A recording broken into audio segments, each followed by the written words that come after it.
Hello, my name's Olurotimi Osha. I like talking about U.S. history. I talk about American politics, well, not so much American politics, but I talk about American laws, international law. Today, I'm going to be talking a little bit about America's international students, and the international students who come in through the F1 visa have a pathway, right? Have a pathway which was created by America as a pipeline to infusing more highly educated, highly trained, highly skilled um, uh, people in the workforce. If we recall, our first our atomic program, nuclear program, was actually developed by foreigners, right, during the Second World War. Many Jewish scientists were fleeing Nazi Germany, Nazi Europe. Many other scientists, of course, came and helped build the first nuclear program through the Manhattan Project. Our first rocket systems, our first interballistic systems, were built by Nazi scientists through Operation Paperclip. So America has always had this um, pathway, right, to getting in foreign workers. It's very old. Unfortunately, we see it started with not just the first colonists from Europe who came in the 17th century from 1628, uh, those who created the Jamestown colony, but also with the first um, transportation, uh, the first transplant of African slaves, right? African slaves. There were, of course, white indentured servants as well. But in the 20th century, following the liberalization of immigration laws with the Immigration Nationality Act of 1965 under President Lyndon B. Johnson, um, immigration became more liberalized. And so not just Europeans came to fill in our skilled labor force, but also people from Asia, people from Africa. At one time there were actually anti-Asian immigration laws. During President Calvin Coolidge's presidency, he actually banned um, Asians from immigrating to America, including starting with Woodrow Wilson. Woodrow Wilson did the same as well. In fact, there was a Chinese prior to that. There was a Chinese Exclusion Act under President Chester A. Arthur, our 21st president. Chinese Exclusion Act was 1882. So we've always had that xenophobic tendency in America, right? But at the same time, we've always seen the significance of skilled foreigners, and they come and they eventually become Americans as well. America has, I still think they have the. I'm an American citizen now as well. I still think we have the most liberal immigration policies. Our immigration system values high skilled people, right? Um, Today we do have the from F1, you can get, if you're a STEM, after your F1 visa. F1 visa, that's what you have to come to study in the United States, either as an undergraduate or to get a graduate degree. Once you graduate with your F1, you're given what's called optional practical training, 1 to 3 years, depending. If you're a STEM major, you have it could last 3 years. During that time, if you go to grad school, then you can now qualify after graduation from grad school with either master's or PhD. You actually qualify for the EB2 national interest waivers, right? So you can self-sponsor for a green card, right? You don't need an employer. So there's still many pathways that America creates for highly skilled, highly educated people to become green card holders and then to become American citizens. Um, Apart from that, there's also that path, the obvious path, marrying an American citizen. Um, so today I wanted to talk about something I saw in the news, which was very distressing for me.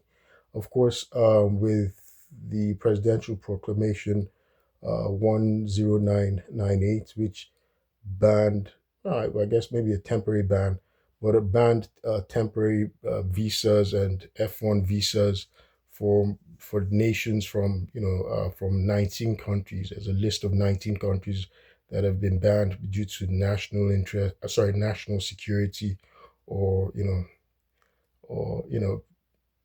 concerns about security in any event. And so they've been banned from obtaining F1 visas, uh, and J1 other forms of temporary visas, non-immigrant visas for now.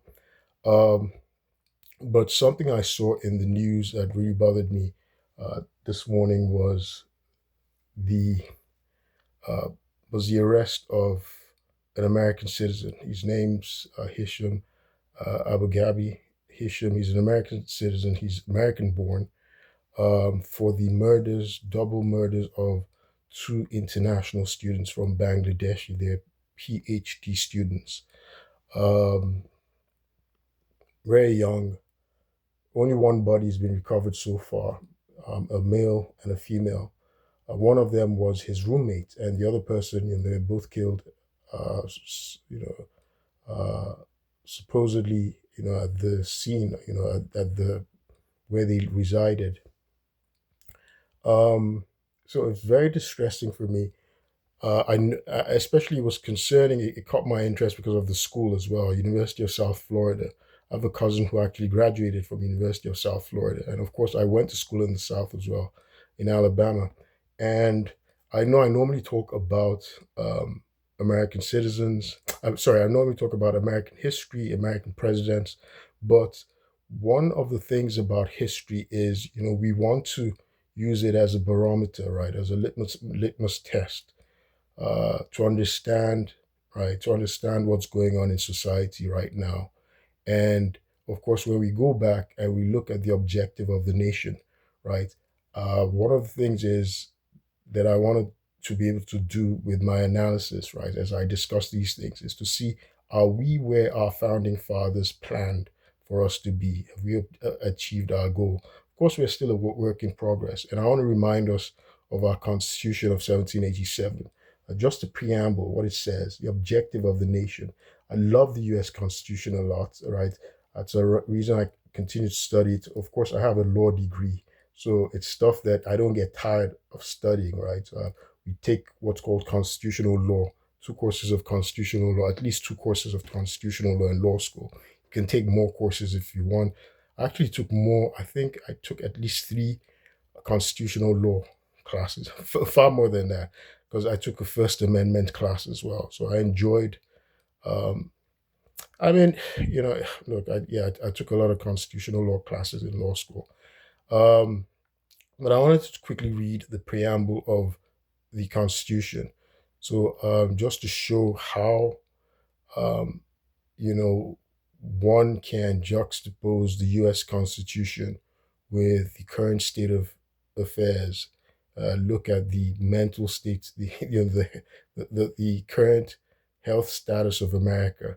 Are we where our founding fathers anticipated uh, or planned for us to be? So I'm just going to quickly read the preamble. The preamble says, "We, the people of the United States, in order to form a more perfect union, establish justice, ensure domestic tranquility, provide for the common defense, promote the general welfare, and secure the blessings of liberty to ourselves and our posterity, do ordain and establish this Constitution for the United States of America." See, they do ordain, so they wrote it in a certain way and sort of to try and make it seem sacred, to ordain, right? So you see, there are people who think, they're modern scholars who like to view the parchment, the Constitution, as some kind of sacred text, right?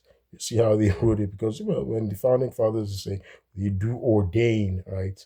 They ordain the Constitution for the United States of America. So you see, they're interested in establishing justice, to form a more perfect union, ensure domestic tranquility. When there are murders all over the place, there's no domestic tranquility. As I said, an American citizen just murdered two international students. At least, he's been arrested for the murder of two international students, right?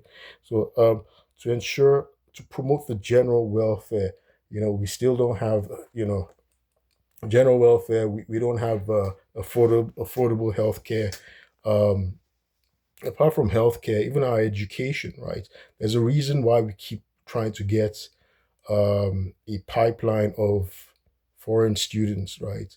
To fill the gap, right? To fill the gap, our knowledge gap.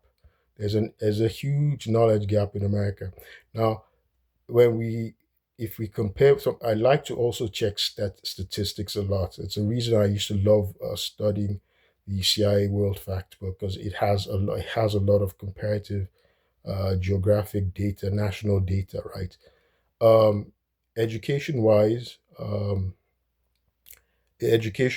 only 38%, about 38% as of 2025, 2024, 2025, only about 38% of Americans between the ages of 25, from the age of 25 and above, only 38% have a bachelor's degree, right? Only 28% of Americans over 25 holds a bachelor's degree.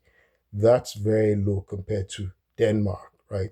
The Danes, over 50% of people over 25 have a bachelor's degree. That's significantly higher than America. And by the way, when I look at the stats, that American, uh, that number, that percentage for Americans, 38%, it includes um, it includes naturalized American citizens. It's not for American born, right? It's not for US born citizens. It includes naturalized American citizens and green card holders, right? So they significantly come in, and they and fill the knowledge gap, in our education, tertiary education, right? Um, and if you were to look demographically, interestingly, if you were to break down advanced college degree holders by racial um, by racial component, you will find that 66.5% of bachelor's degree holders are Asians, right? 66.5%. The proportion of Asian Americans in America used to be very low. It used to be about 4 to 5%. I don't know if that's still the case. It's been rising, but 66.5% of America's degree holders are Asians, right? And 52.9% are white Americans. And then for some reason it jumps to Hispanics. I didn't see the percentage, the rate for Black Americans, but Hispanics or Latino are 29% of bachelor's degrees holders, right? 29% of Hispanics have bachelor's degrees, 66.5% Asians have bachelor's degrees, 52.9% of whites have bachelor's degrees. So, I wanted to talk about the way I also saw the way the media treated the deaths. I wanted to quickly discuss that. I noticed they didn't say anything about this guy having a mental illness, even though he was a there was lots of red flags, right, concerning him. Um, Court records show that there were restraining orders on him for battery, right? Battery and assault. Apparently, it was his own family, his brother, his mother, who had filed restraining orders against him, barring him from coming to live with them or coming near them. His own mother, and he was just 26 years old. He had been a University of South Florida student himself, but he didn't graduate. I don't know if he was kicked out, he didn't graduate, but he remained a roommate of this guy. the Bangladeshi PhD student that was killed. So the PhD student that was killed, it was one male and one female. They're both Bangladeshi PhD students. May their souls rest in peace. Apparently, they were partners, right? They were planning on getting married. Now, there was something that the CNN article I read did. It indicated that both of them planned on returning home after their PhD program. I don't know why it made a point of that.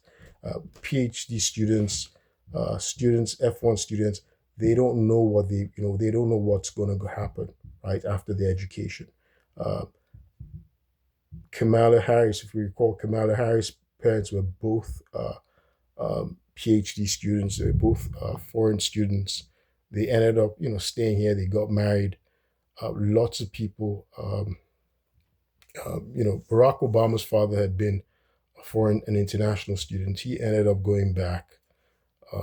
But of course, he had a complicated situation because he was married to different women, I suppose. And um, he went back to Kenya because he wanted to help build Kenya. But many people, they don't know what's going to happen. I was once an international student, and I'm here. I'm an American citizen.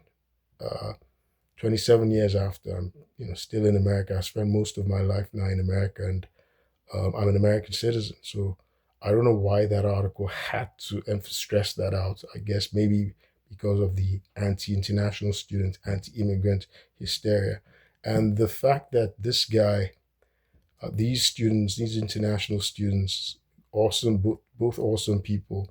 You see their innocent photos, their happy-go-lucky photos. It's so sad. They were killed by this monster, right? But he was an American-born person, and when I think about it, I remembered, I remembered, my situation as an international student, right? Um, Being an international student is awesome. It was very awesome during my time, and I was very lucky. I went to a predominantly white school in the South. I didn't have problems there. I've lived with so many different people. I've had I had I've lived with Indians, and these are for long extended periods. Lived with Indians. I've lived with South Koreans. I've had South Koreans as roommates. I've had Chinese as roommates. Um, I've had a Kenyan as roommate. Um, I've had I've had white Americans, white people as roommates.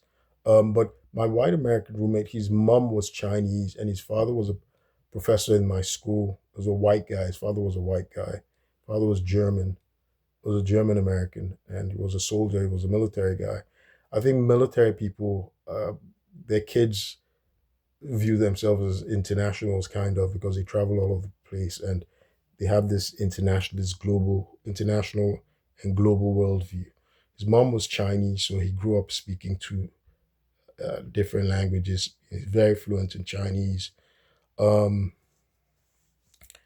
and something that was very interesting about international being an international student was also the fact that um, the internationals stuck together, right? I lived in an international hostel. So you find people aren't, as an international student, you won't find that, well, you only stick with your fellow Nigerian students or African students. No, you do things with everybody because internationals, right, they normally come from a similar background, right? A very conservative background from wherever they come from.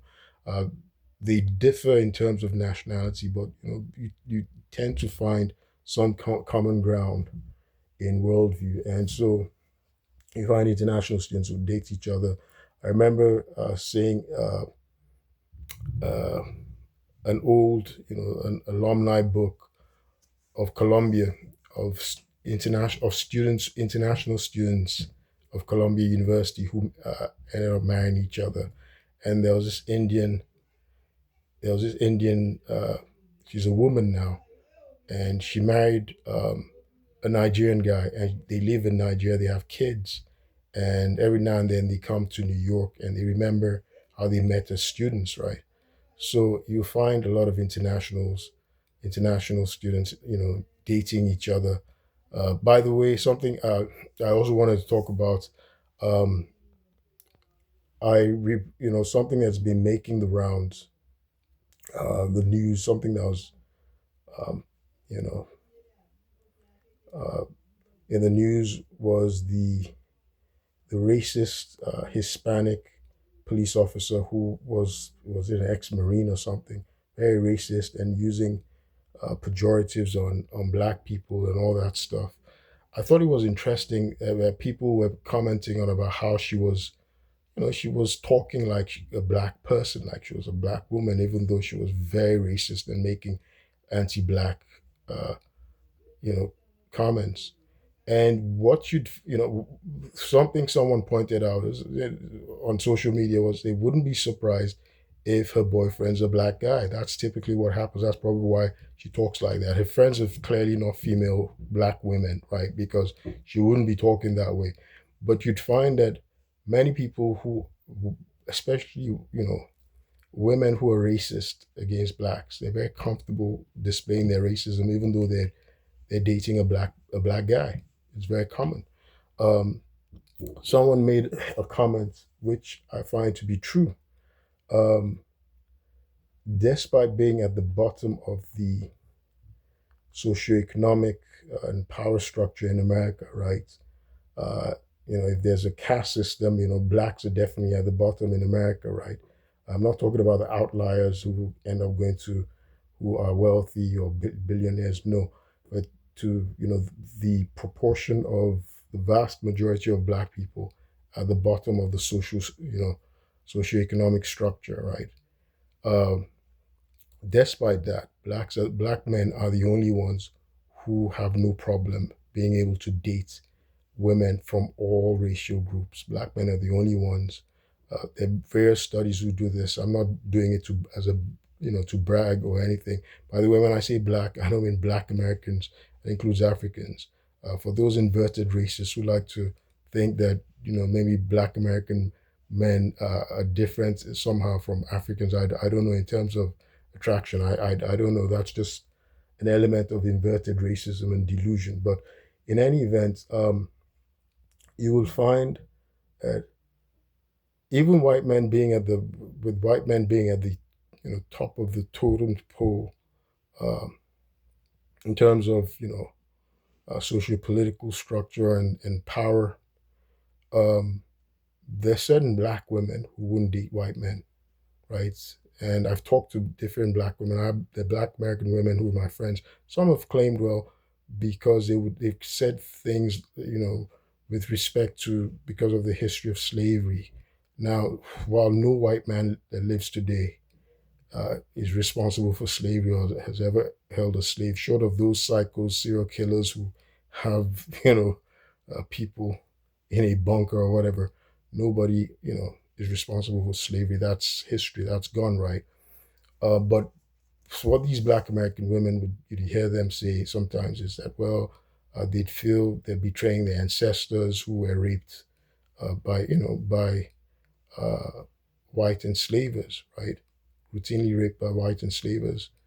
Some may say things like, well, they're not attracted to white men. But that's an individual preference thing. So, I'm sure the white women who say they're not attracted to black men or whatever, or different racial groups, But, my point again, as I was saying, is of all racial groups, black men are the only ones who are able to date. They have no problem, right, attracting women from every race. So even racist women get into intimate relationships with black men, even racist women. So that's something I want to remind. There's some men who date white women and they make it seem like, oh, those white women are not racist just because they're in a relationship with them. No. Um, Racist white women also want to date black men, or they do date black men. It happens, but they're still racist, right? So don't. So That's something that I found interesting about international students. International students, they get into a lot of interracial dating, right? They date outside of their race, especially as young people. They get curious. They date outside of their race, and so it's kind of like very very disappointing. Because when they normally gravitate towards each other, and like I said, I ended up, I lived with people from different countries, different races, Indians, Chinese. Um, I've even lived with someone from Peru. He's the one I thought he was crazy though. I thought he was weird. I thought he was a weirdo. He only wore black, wore the same thing almost every day, just black, all black.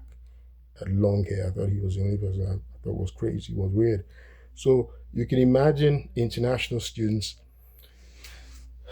you know, living their homes, expecting, they don't know if they should be apprehensive of what they've heard about America or if they are secure because, they shouldn't have to worry about their safety. And unfortunately, there's this cycle who just killed international students. I remember when I first came to America, I had an Australian roommate, and I used to watch Forensic Files. Interestingly, I still watch Forensic Files. I used to watch Forensic Files, and I'd watch these Dateline, these things that they're solving, true stories about like people, Americans who killed maybe their partners or they killed somebody and they have to solve it, right? Or 48 hours, they're solving something. And I remember my Australian roommate, because he was like, I watched only two things. I used to watch Comic View, which was very funny, and I watched Forensic Files, and which was solving crimes, crazy crimes that Americans committed, right? And he'd be like, I should stop watching the because I was new to America. And he was like, I should stop watching the Forensic Files because he said he thought that I would get the impression, I'd start thinking that all Americans are crazy serial killers. I remember that was when he told me that. He said, look, when I keep watching this thing, I'm going to start fearing that all Americans are serial killers. And I would trust Americans, you know. But I don't know. I don't know though. But so it's kind of like sad that this dude. And again, I was like, just watching. Murder is bad, but anybody who commits murder is bad. As it is. But I was just I was checking out the style of of the writing, the editorializing, and they didn't point out if he was someone who struggled with mental illness, right? Because this guy should have been emergency petition if his family didn't want him around. His family thought he was dangerous, and they were getting restraining orders on him that he was violent, for battery. Why didn't they have him locked up in a psychiatric hospital? At least he would have prevented death, the death of these innocent lives, valuable innocent lives. And that's what an emergency evaluation petition is for, right? For someone who's dangerous. And it was his family, instead, they filed a restraining order against him to prevent him from coming close to them. But they let him go and be a danger to other, other people, right? Other community members. And it's unfortunate.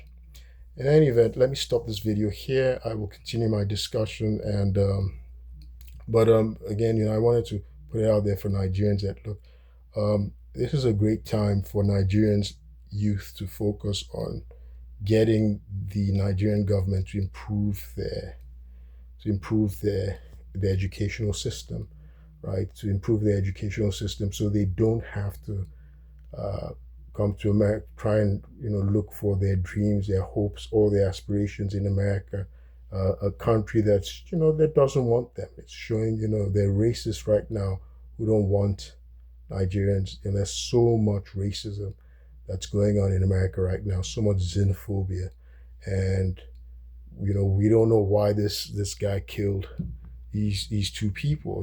These um, maybe people are just so angry right now. American citizens, born citizens, they are so angry. They want to go on a rampage, tirade, killing, foreign-born or international students. We don't know, but that's the temper. That's the temperature right now, and it's been stoked by a lot of ultra right wing xenophobes right now.